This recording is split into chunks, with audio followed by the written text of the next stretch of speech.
네, 이번에는 빛의 이중성 관련해서 내용을 보도록 하겠습니다. 여러분 나눠준 유인물 요 앞부분은 여러분들한테 그냥 교양적인 그리고 앞에 뒤에 이론을 설명하기 위해서 배경이 되는 부분이라서요. 이런 부분을 암기하거나 그렇게 할 필요는 없고요. 네, 쭉 넘기도록 할게요. 빛의 입자성이랑 파동성이랑 열심히 주장을 펼치고 있었다. 이 정도만 알아두시면 되고, 뭐 여기서는 토마스 영일에서는 이제 이쪽 부분이 회절한다는 부분, 요거 회절한다, 회절 간섭이 있다, 이런 게 파동성을 나타낸다라는 거고요. 맥스웰에서도 전기장의 진동, 자기장의 진동, 파동성을 가지고 있다는 거. 그러다가 이제 플랑크부터 보면 되겠죠. 플랑크가 이제 특체 복사를 설명하기 위해서 뭐를 도입했냐면 에너지는 진동수에 비례한다라는 부분을 가져왔습니다. 여기 아인슈타인도 에너지는 진동수에 비례하고 양자 가설이라고 해서 그 양자화되어 있다. HF라는 값으로 자연수로 들어가 있고 양자화되어 있다라는 부분을 주장을 했습니다. 그래서 에너지는 진동수에 비례한다. 이 부분을 가지고 여기 들어오시면 될 것 같습니다. 자, 이제 아인슈타인의 광전효과 관련돼서 설명한 부분을 보도록 할게요. 자, 일단 광전효과 여기 그림을 보시면 빛이 들어온다. 빛이 들어온다. 빛을 금속판에 쏘면 금속판에 있던 전자가 튀어나와서 반대쪽으로 가고 여기는 원래 회로가 끊겼는데 전자가 반대쪽 양극으로 이동했기 때문에 전류가 흐르게 되죠. 그럼 전류를 측정할 수 있겠죠. 그럼 전류가 얼마나 흐르는지 이런 것들을 알 수 있고요. 뒤에 나오겠지만 여기 나와 있는 튀어나온 전자가 여기 양극에 도달할 수 없을 때가 있었잖아요. 여기서 운동 에너지를 가지고 풍 하고 튀어나올 텐데 그 운동 에너지로 양극에 도달할 수 없게끔 반대쪽으로 전압을 걸어줍니다. 그러니까 튀어나온 전자를 멈추게끔 하는 거죠. 브레이크를 거는 건데 그때 전압이 정지 전압이었어요. 정지 전압이 크면 클수록 튀어나온 전자의 운동 에너지는 셌다라는 거죠. 멈추게끔 하려면 그만큼 에너지가 많이 필요하다는 것은 처음에 전자가 운동 에너지가 엄청나게 컸다라는 뜻이고 정지 전압이 작았다는 것은 전자가 튀어나올 때 운동 에너지를 별로 가지고 있지 않았다라는 뜻입니다. 자, 요걸 바탕으로 한번 보도록 할게요. 자, 빛이 파동이라는 부분에서는 에너지는 진동수와 진폭에 비례한다라는 부분이 있어요. 진폭은 세기를 말하는 거고요. 진동수는 고운 높은 거와 뭐 여기 파장과 관련된 거죠. 이렇게 파동은 두 개로 인해서 비례한다는 것을 가지고 있었는데 이걸로 설명이 안 됐어요. 그럼 실험한 부분을 보도록 하겠습니다. 여기서 간단하게 정리를 해놨는데 자, 입사한 빛을 진동수가 낮은 거, 에너지 값이 낮은 그 빛을 쐈을 때 광전 효과가 안 일어났어요. 이거는 입자설이나 파동설이나 다 맞는 얘기입니다. 안 일어날 수 있다. 이 정도까지는 돼요. 그런데 진동수가 약하더라도 세기를 세게 하면 에너지가 커지는 거잖아요. 우리 아까 방금 에너지가 파동에서는 A 제곱과 진폭과 진동수 제곱에 비례한다 했고 입자설에서는 진동수에 비례한다 했어요. 그러면 파동설에 의하면 세기를 증가시키면 F, 진동수가 작더라도 광전 효과가 일어나야 되는데 일어나지 않게 되고. 다음, 진동수가 작더라도 시간을 오랫동안 주면은 누적되기 때문에 에너지가 있어서 광전 효과가 일어나는데 안 일어난다는 거예요. 그러니까 이거는 파동설로 설명이 안 됐던 겁니다. 그리고 다음에 어떤 실험을 했냐? 이번엔 진동수를 센 빛을 사용을 하니까 광전 효과가 일어났어요. 이거는 뭐 파동이나 입자설이나 둘 다 설명이 가능한 겁니다. 그런데 진동수를 증가시켜 크게 해놓은 상태에서 다시 진폭을 더 크게 하면 파동설에서는 진폭이랑도 비례하기 때문에 나와 있는 전자가 운동 에너지가 엄청 빨라져야 되는데 그렇지 않다는 거야. 튀어나온 전자가 운동 에너지를 가져야 될 텐데 그 에너지가 여기 진폭을 세게 했으니 더 많이 가졌어야 되는데 그렇지 않다는 거야. 조사를 해보니 운동 에너지는 그대로인데 광전자의 숫자만 증가한다는 거예요. 전류의 세기는 증가한다는 거예요. 아까 회로가 있었죠. 그 회로의 전류의 세기는 증가하는 거예요. 전류의 세기는 뭐냐면 단위 시간당 전자가 지나간 숫자잖아요. 그 전자의 숫자가 증가를 하지 그 정지전압의 크기는 그대로라는 뜻입니다. 그러니까 이거 설명이 안 됐었죠. 파동설에서는. 그리고 또 다른 실험을 해봤는데 처음에 강한 진동수를 가진 빛보다 더 강한 진동수를 가진 이 빛을 사용하니까 운동 에너지가 증가하고 정지 전압이 증가하는 걸 통해서 전자의 튀어나온 광전자의 운동 에너지가 증가했다는 걸 알 수 있습니다. 이건 뭐 같이 설명할 수 있는 부분이에요. 그렇게 파동설로 설명하지 못했던 부분이 여기가 있죠. 요 세 가지. 이 세 가지 부분에 대해서 파동설로 설명이 되지 않으니까 요 에너지는 진동수에만 비례한다는 식으로 하면은 이 모든 게 다 설명이 되는 겁니다. 이해되시나요? 파동설로 설명하지 못했던 걸 에너지가 진동수에 비례한다는 가설을 통해서 설명을 하면 모두 다 설명이 되니 에너지는 진동수에 비례하는구나. 파동에서 진폭과 비례했던 거와 다르네 라는 부분을 얻어낼 수 있겠죠. 그래서 빛은 입자다라고 말을 할 수 있는 겁니다. 그러한 부분을 정리해 놓은 게 여기 부분에 해당이 되니까요. 천천히 A부터 B부터 C 상황을 다 이해하시기 바랍니다. 자, 실험을 더 이해하기 쉽게 여기 순방향 전압을 했습니다. 전자가 튀어나오면 전자가 반대쪽으로 갈 수 있게끔 도와주는 역할의 그 전압. 그리고 역방향 전압은 튀어나온 전자가 도달하지 못하게 반대쪽으로 에너지를 가해주는 역방향 전압. 이 역방향 전압이 정지 전압이 되는 거겠죠. 정지 전압이 높다는 것은 튀어나온 운동 에너지, 전자의 운동 에너지가 엄청 크다는 뜻을 말합니다. 그래서 다음과 같은 그래프를 얻을 수 있었는데 정지 전압이 같다. 이거는 동일한 진동수를 가진 물체인데 동일한 진동수를 가진 물체 중에 진폭이 센 것과 진폭이 작은 걸 했을 때 광전류의 차이는 있다. 그렇지만 운동 에너지, 정지시키는 운동 에너지, 그러니까 정지 전압의 크기는 변화가 없다라는 걸 알 수 있고요. 이거 A가 전류가 세게 증가했다는 것은 튀어나온 광전자의 수가 더 많아졌다는 뜻입니다. 자, 이번에는 진동수가 다른 빛을, 세기는 같은데 진동수가 다른 빛을 한 거예요. 진동수가 큰 빛은 정지전압이 점점 작아졌죠. 이쪽으로 보면 절대값으로 보면 정지전압이 커진 거죠. 정지전압을 많이 걸어줄수록 얘를 멈추게 했다라는 뜻은 튀어나올 때 운동에너지가 많았다는 뜻이고 이렇게 정지전압이 절대값이 작은 축에 속한다는 것은 광전자가 튀어나올 때 운동에너지가 그만큼 작았다라는 뜻입니다. 네. 그리고 여기서 이제 일함수, 그 다음에 한계 진동수, 문턱 진동수가 나오는데요. 우리가 쏘아준 빛은 진동수에 비례하는 HF라는 크기의 에너지를 가지고 있습니다. 그런데 그만큼 쏘아준 빛 에너지를 모두 다 전자가 흡수하지 못했다는 거예요.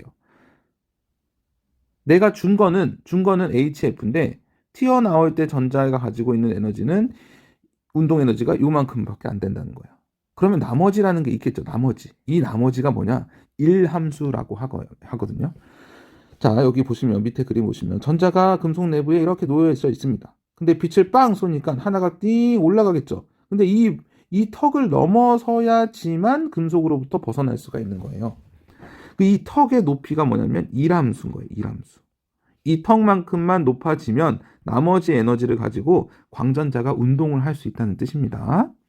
그런데 이 일함수를 뭘로도 나타낼 수 있냐면 HF0 한계 진동수 또는 문턱 진동수로 나타낼 수 있다는 거야. 자, 여기도 에너지, 여기도 에너지죠. 그럼 여기 에너지라며. 이 에너지가 이 일함수 에너지가 뭐냐면 여기에 높이라고 했었잖아요. 이 전자를 튀어나올 수 있게 할 때 빛 에너지가 가지고 있는 최소한의 에너지는 HF0가 되는 거예요. 그래서 이 F0를 한계 진동수라는 거예요. 예를 들어서 뭐 750 나노미터로 빛을 빵 쐈는데 광전자가 없어요. 근데 755로 쐈는데 빵 쏘니까 광전자가 없어. 근데 756 나노미터로 나오니까 그때 광전자가 하나가 생겼다는 뜻이야. 그러면은 요 높이를 넘어가기 위해선 756 나노미터라는 진동수가 필요하다는 거죠. 이 진동수가 한계 진동수라는 뜻이에요. 한계 진동수. 여기서부터 여기까지 튀어나오게 할 때 최소한의 빛 에너지가 가지고 있는 그 진동수, 한계 진동수, 문턱 진동수, 또 이거를 H를 플랑크 상수를 곱하면 이람수가 되는 거겠죠. 자, 이렇게 빛은 어떠한 하나의 성질을 나타내지 않는다. 파동의 성질도 입자의 성질도, 파동의 성질은 반사, 굴절, 회절, 간섭, 무늬가 생긴다는 거, 뭐 이런 것들. 입자의 성질은 광전 효과, 컴퓨턴 산란과 같이 운동으로 계산이 되는 거예요. 아까 방금 여기 에너지가 운동 에너지로 막 계산되고 했었죠. 이런 것들이 입자설을 바탕으로 하는 겁니다. 그렇게 해서 빛의 이중성이 이제는 받아들여지고 있죠. 그리고 이 빛의 이중성, 광전 효과를 이용한 것이 바로 CCD입니다. CCD는 전하 결합 소잡. 빛을 받았을 때 전자가 나오고 이 전자를 이동을 시켜서 정보를 기록하는 게 CCD, 전하 결합 소자입니다. 이 정도만 알아두시면 될 것 같습니다. 광전 효과를 이용했다. 그러니까 빛을 받으면 전자가 튀어나오고 그 전자를 저장해 놔두면은 영상 기록, 뭐 사진 기록 이런 것들이 된다는 뜻입니다. CCD. 네, 요 뒤에도 마찬가지로 여러분한테 그 빛의 입자성을 더 설명하기 위해서 잘 정리해 놓은 거니까요. 한번 읽어보시고 설명이 더 필요한 부분이 있다면은 수업 시간에 질문해 주시면 될 것 같습니다. 이게 이쪽 부분이 뭐 암기나 이런 부분이 거의 없어요, 여러분들. 여러분한테 뭐 아까 HF는 뭐 운동 에너지와 이람수를 알고 있어라. 이걸 가지고 계산해라. 뭐 이런 문제 안 나옵니다. 여러분한테는 정성적인 크다, 작다, 튀어나올 거냐, 말 거냐, 막 이런 식으로만 물어보는 거예요. 얼마만큼의 에너지를 가졌냐라고 계산하라고 안 하잖아요. 그러니까 여러분들은 여기에선 암기할 게 그렇게 많이 없기 때문에 여러분들이 이론을 찬찬히 들여보면서 잠깐 이해하는 시간을 갖는 게 유리합니다. 그런 시간을 가지면 그 이후에도 시험이 끝난 이후에도 까먹을 리가 없어요. 네. 이건 틀린 겁니다. 틀린 거. 여기 파동으로 봤을 때는 이렇게 계산이 안 된다는 거. 되시죠?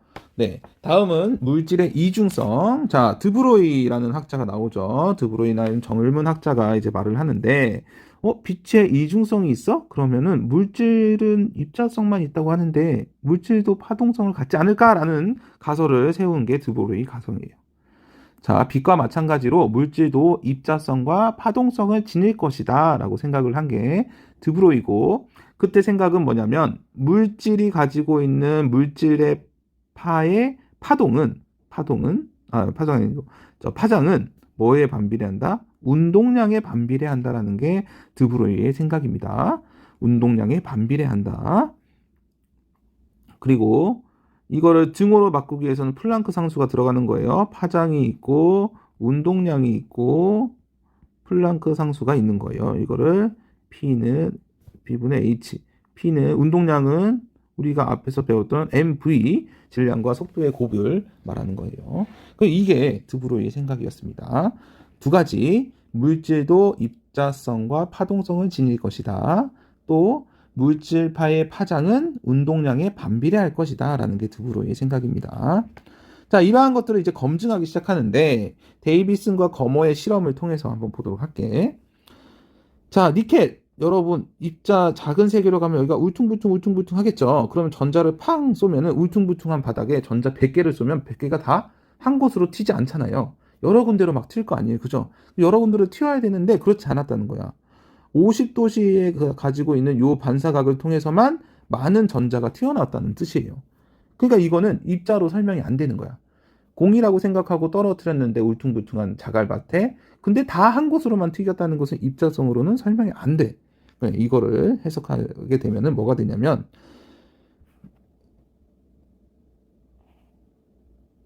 이거를 가지고 드브로이 파장으로 계산을 하는 거예요. 이거를 여러분한테 또 계산하라고 하진 않습니다.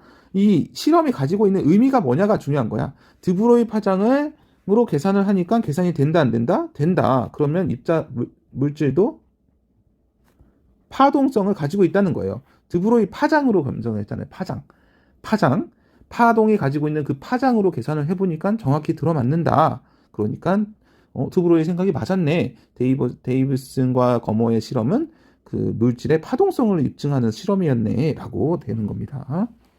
이쪽 부분도 한번 읽어보도록 하세요. 뭐 간단하게 말하면 니켈과 니켈 입자 사이에 거리가 있겠죠. 거기에 전자를 튀어나왔을 때 특정한 각도의 빨간 선과 파란 선이 다 모였다는 거야. 그럼 그 각도를 조사해 보니까 요만한 각도였어요. 요만한 각도. 그걸 가지고 여기 삼각형을 하고 경로차에 대해서 추식을 세어보니까 이렇게 반파장의 짝수배 홀수배일 때는 상쇄 보강이 되죠. 근데 이렇게 돼 보니 정확히 50도에서 많은 전자가 발견됐다는 게 드브로이 파장으로 계산이 됐다는 뜻입니다. 자, 다음은 이중 슬릿인데 누구냐면 빛이 아니고 이번엔 전자예요. 전자. 입자로 생각되어지는 그 전자를 두 구멍에 던졌대. 그러면 그 두 구멍을 통과한 공은 통과했으면 여기만 찍히고 통과했으면 여기만 찍혀야 될 거 아니에요. 그죠? 근데 통과했는데 밝고 어두운 무늬가 이렇게 많아졌대. 물질이 닿았을 때 밝다라고 하면은 밝은 게 구멍이 두 개였으니까 두 개가 나와야 되는데 계속 밝고 어두움이 반복된대. 이거는 토마스 영의 이중 슬릿, 빛을 이용한 이중 슬릿과 같은 거잖아요. 그죠? 이중 슬릿에서 위에서 볼까요? 여기도 뭐 시험에 냈으니까. 시작할 부분에서 잠깐 언급하고 갔는데, 자, 여기 보시면 토마스 영의 이중 슬릿은 빛이야, 빛. 빛을 쐈는데 무늬가 여러 개래. 그럼 이거를 설명하기 위해서 어떻게 했냐? 토마스 영이 회절을 하고 회절한 빛이 또 간섭을 일으킨다라는 이 파동성을 가지고 설명을 하니 정확하게 설명이 됐다는 거예요. 근데 이러한 현상이 어디에도 일어난다? 물질한테도 일어난대. 빛의 이중성까지는 했는데 물질도 파동성을 가지고 있다는 것은 증명이 된 거예요. 아까 위에서 데이비슨과 거머의 실험에서도 파동성을 증명한 실험이었고요. 여기 전자의 이중 슬릿도 파동성을 증명한 실험이 됩니다. 회절과 간섭을 한다. 자, 톰슨 실험은 뭐냐면 빛을 쐈을 때와 전자라는 입자를 쐈을 때 동일한 무늬가 생긴다는 거예요. 빛이 어떤 파동을 가지고 있을까? 파장을 가지고 있을 거 아니에요. 빛이. 파동과 진동수를 가지고 있잖아요. 파장과 진동수를 빛이. X선이라는 빛이. 그죠? 근데 이 진동수는 놔두고 드브로이가 파장을 얘기했기 때문에 이 X선에 해당하는 파장이 있을 텐데 그걸로 해서 요만큼만 무늬를 얻었대. 그런데 전자라는 입자를 여기 X선이 가지고 있는 그 파장을 가지고 동일하게 쐈대. 그런데 무늬를 얻었는데 이 회절 무늬가 X선과 전자가 동일하대. 동일한 파장을 가지고 있다고 했잖아요. 다시 말하면 X선은 빛인데 어떠한 파장을 가지고 있고 전자는 입자인데 어떠한 파장을 가지고 있었어. 근데 그 파장을 맞추니까 전자의 파장과 X선의 파장을 맞추니까 무늬가 같았대. 더구나 이 무늬는 간섭 무늬였어요. 그러니 파동성을 입증한 거죠. 그리고 드브로이가 말했던 이거 운동량의 플랑크 산수를 한 게 드브로이 파장이라고 했던 게 이게 계산식이 이론과 실험값이 동일하기 때문에 드브로이 파장이 맞았구나라고 되는 겁니다. 물질이 파동성을 가지고 있다. 자, 이렇게 물질도 이중성을 가지고 있는 겁니다.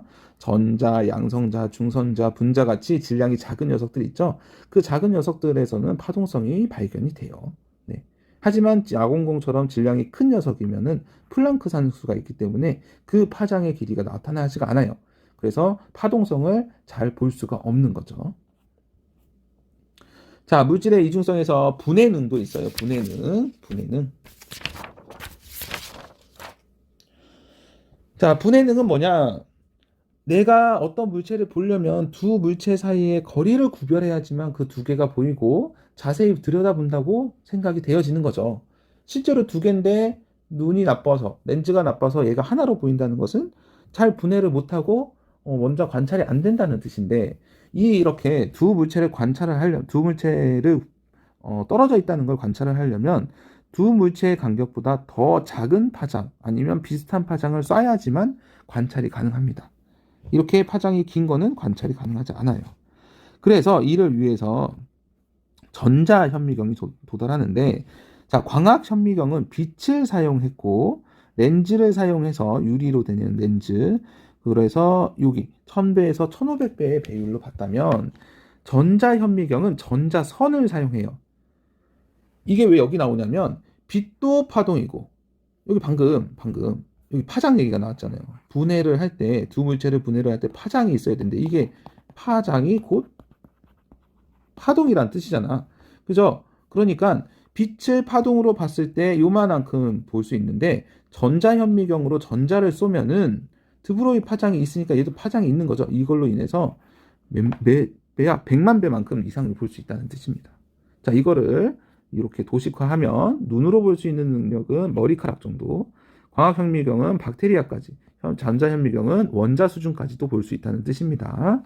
자, 이거를 한번 비교해 보도록 할게요. 광학현미경, 주사전자현미경, 투과전자현미경이 있습니다. 이 세 가지를 비교해 볼게. 자, 먼저 광학현미경은 빛이 여기서 나옵니다. 여기. 우리 눈에서 빛이 나오지 않습니다. 광원에서 빛이 나와서 빛이 찡 이동을 하고 여기 거울에 반사돼서 쭉 올라가면 시료가 우리가 관찰하고 싶은 거야. 이 관찰하고 싶은 시료를 뚫고 우리 눈에 들어오는 겁니다. 이해되시죠? 그렇기 때문에 여기가 2D예요, 2D. 3D로 볼 수가 없어요. 하나의 면만 보는 거야. 단층 촬영만 하는 거야. 초점을 맞춰서 단층 촬영만 하고, 그렇기 위해서는 얘가 납작해야 돼요. 두꺼운 거를 볼 수는 없어요. 그러니까 얇아야 된다는 그런 조건이 필요하고요. 이번엔 주사전자현미경이에요. 여기에 SEM의 S는 스캐닝입니다. 스캐닝. 우리 눈이 불편하신 분이 지팡이를 들고 땅을 똑똑똑똑똑똑똑똑 찧어가면서 어디가 튀어나오는지 안 튀어나오는지 볼 수 있죠. 느끼죠, 그걸. 이게 주사현미경의 스캐닝 기법입니다. 자, 보시면 전자를 쏴요.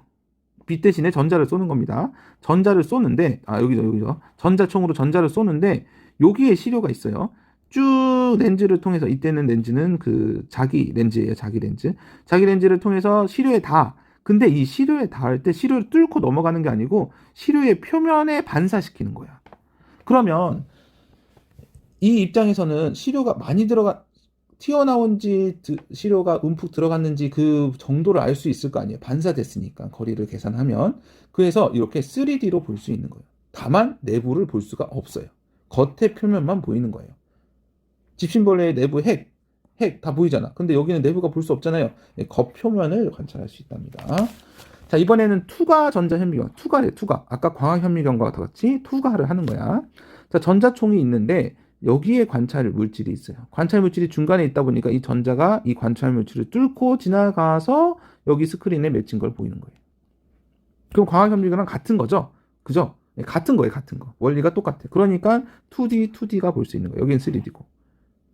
그래서 투과전자현미경도 뭔 조건이 있어야 되냐면 시료가 얇아야 돼. 시료가 두꺼우면 그거를 초점 맞추기나 이런 것들이 어렵기 때문에 시료가 얇아야 된다는 그런 조건이 필요합니다. 그걸 한번 정리해 볼게요. 자, 주사전자현미경, 투과전자현미경. 원리는 전자선으로 시료 표면을 스캔하는 거라, 얘는 전자선을 시료에 투과시켜버린다는 뜻이고, 가속되는 전압이 여기 투과전자현미경이 훨씬 세죠. 여기 그리고 시료는 튀어나온 걸 읽어야 되기 때문에 금속이 튀어나오게끔 하려면 다시 할게요. 시료, 관찰하고 싶은 게 전자를 받고 전자가 튀어나오는 걸 계산해야 되는 거잖아요. 그 전자가 투과되지 않고 튀어나오려면 금속으로 코팅을 해야 됩니다. 그래야지 들어가지 않고 통과하지 않고 튀어나올 거 아니에요. 그죠? 그래서 그런 부분이 있고요. 하지만 투과전자현미경은 투과가 돼야 되기 때문에 얇아야 돼요. 관찰할 수 있는 시료가. 그리고 여기 주사전자현미경은 3D 구조를 볼 수 있지만 투과전자현미경은 2D로 볼 수 있다. 대신에 내부의 구조를 초점을 맞추면 볼 수 있다는 거. 그리고 장점, 얇게 만들지 않아도 된다. 시료를 다시 얇게 만드는 과정이 힘든데 이런 부분을 안 해도 된다. 그냥 금속에 코팅만 시키면 된다는 뜻. 그리고 투과전자현미경은 장점이 배율이 주사보다는 더 높다. 여기 보시면 가속전압에서 100kV 300까지 가속을 시키잖아요. 그만큼 속도가 빠르기 때문에 파장이 작아져요. 파장이 작아지면 여기 아까 봐봐. 드브로이 파장에 MV 이렇게 있었잖아요. 그럼 속도가 증가한다는 게 요거 증가예요. 그 가속시키는 전압이 증가한다는 게 속도가 빨라지는 거죠. 그러면 파장이 작아지죠. 파장이 작아지면 분해능이 커집니다. 분해능이 커진다는 것은 더 작은 것들도 구별하게끔 할 수 있다. 그래서 배율이 높다라는 뜻이 있습니다. 네, 이렇게 해서 여러분들한테 물질의 이중성, 그리고 물질의 이중성을 사용하는 전자현미경 두 종류, 그리고 광학현미경이랑 비교, 그리고 물질의 이중성을 증명했던 실험들, 톰슨의 실험, 전자의 이중슬립, 그리고 데이비슨 거머의 실험, 그리고 그걸 주장한 드브로이가 주장했던 두 가지 파동성을 물질도 가질 거다. 그리고 운동량에 반비례하는 파장을 가질 것이다. 그렇게 있었고요. 빛의 입자성을 이용한 CCD, 전자결합소자를 통해서 정보를 저장할 수 있다는 거. 그 다음에 광전효과를 통해 가지고 빛의 입자성을 증명을 했다라는 부분을 여러분들이 자세히 알아보시면 될 것 같습니다. 네, 이렇게 해서 이론은 마무리하도록 하겠습니다.